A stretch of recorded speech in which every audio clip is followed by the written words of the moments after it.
teman-teman, kalian yang suka mendengarkan cerita novel, kembali lagi nih di channel aku, Fitriania Aurelia. Nah, seperti biasa nih di sini aku akan melanjutkan lagi cerita novel sebelumnya yang berjudul Istri Rahasia. Episode 55 ya teman-teman.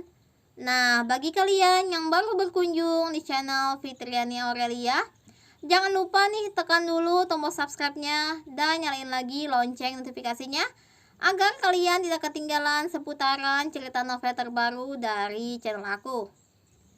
Oke, langsung saja kita ke cerita novelnya.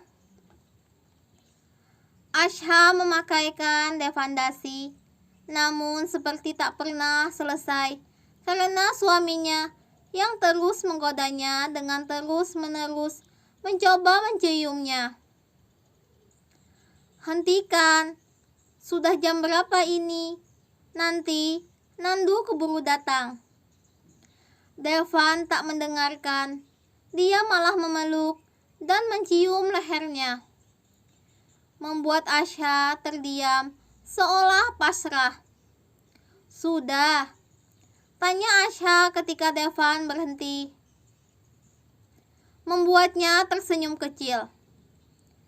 "Aku mencintaimu." Devan mengecup bibirnya.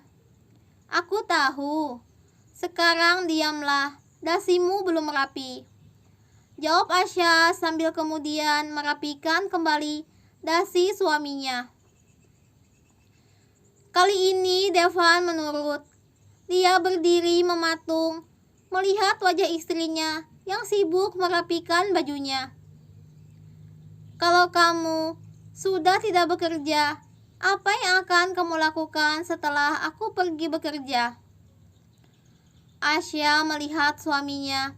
"Kamu pikir ibu rumah tangga itu tidak ada kerjaan ya?" "Oh ya, apa saja? Mencuci baju, piring, membereskan rumah, memasak, belanja, mengurus anak."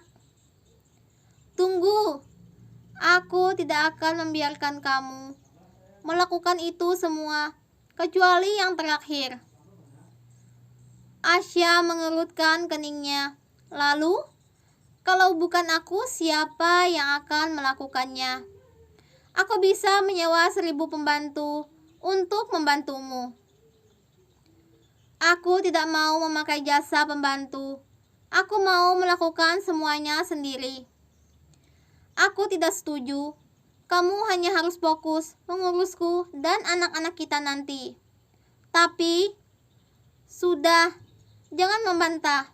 Lihat, Nandu sudah datang." Devan menunjuk jendela.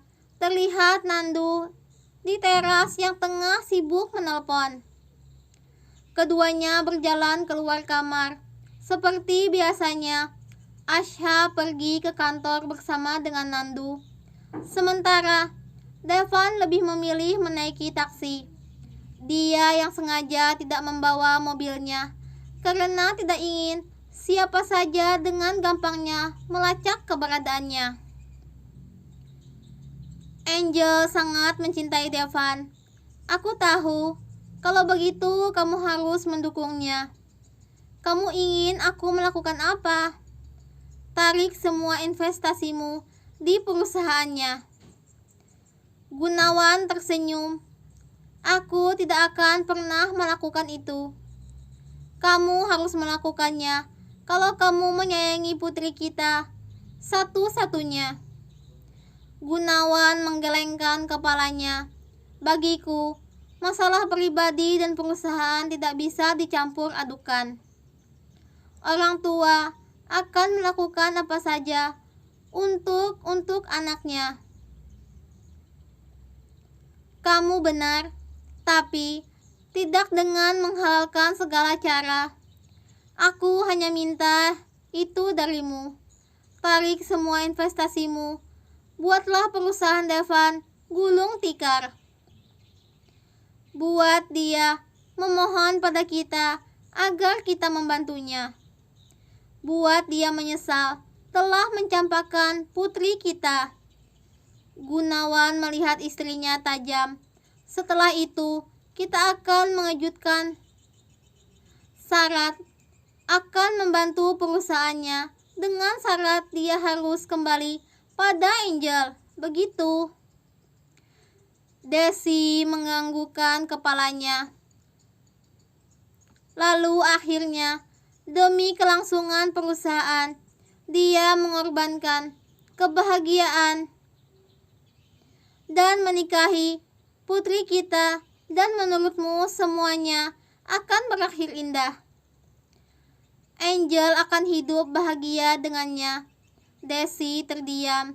Kalau begitu, kita sama saja menjerumuskan putri kita sendiri dalam lubang penderitaan. Kamu salah. Aku yakin Devan juga mencintai Angel. Dia hanya sedang tergoda oleh wanita penggoda. Kamu tahu, aku mengenal Devan semenjak dia masih kecil. Ayahnya mendidiknya dengan sangat baik. Dia tumbuh menjadi lelaki yang mempunyai pendirian teguh dan bertanggung jawab. Dia bukan tipe anak muda yang mudah berkecoh, apalagi oleh seorang wanita saja. Seandainya kamu tahu, aku sangat menginginkannya untuk menjadi menantuku, menjadi penerus perusahaanku. Akan tetapi keputusannya membatalkan pernikahannya dengan Angel membuatku semakin kagum padanya. Kamu tahu, menikahi Angel adalah impian semua pengusaha muda sepertinya, karena secara tidak langsung calon menantuku akan menjadi penerus banyaknya perusahaan kita. Tapi lain halnya dengan Devan. Dia tidak merasa tergoda dengan harta kita. Dia lebih memilih untuk meninggalkan putri kita dan mengejar kebahagiaannya sendiri. Desi terdiam. Aku bisa saja memaksanya untuk menikahi putri kita. Ada 1000 cara bagiku untuk melakukannya. Akan tetapi, aku tidak mau melihat putri kita menderita. Dia hanya akan memiliki raga Devan, tapi tidak dengan hatinya. Aku harap sekarang kamu mengerti. Gunawan melihat istrinya. Tapi Angel sangat mencintainya. Tidak akan mudah baginya untuk melupakannya. Itu benar. Sekarang mungkin tidak bisa, tapi seiring berjalannya waktu, perlahan dia akan melupakannya. Papa salah. Aku tidak akan pernah melupakan Devan. Kalau aku tidak menikah dengannya, aku tidak akan menikah dengan siapapun. Aku lebih baik mati, teriak Angel sembari menangis, yang ternyata mendengar percakapan kedua orang tuanya. Sayang, Desi menghampiri putrinya, kemudian memeluknya. Memiliki raganya saja itu lebih baik daripada tidak memiliki keduanya. Aku ingin tetap menikahinya walaupun dia tidak mencintaiku, ucap Angel dengan terisak di pelukan ibunya. Desi melihat suaminya tajam. Kamu dengar sendiri kan? Apa kamu hanya akan berdiam diri saja melihat putrimu menderita seperti ini? Gunawan menghela napas panjang. Apa? Tanya Devan dengan marah. Beberapa orang karyawan di depannya berdiri ketakutan. Kenapa tidak ada yang memberitahuku? Tanyanya lagi dengan semakin marah. Maaf Pak, kami sudah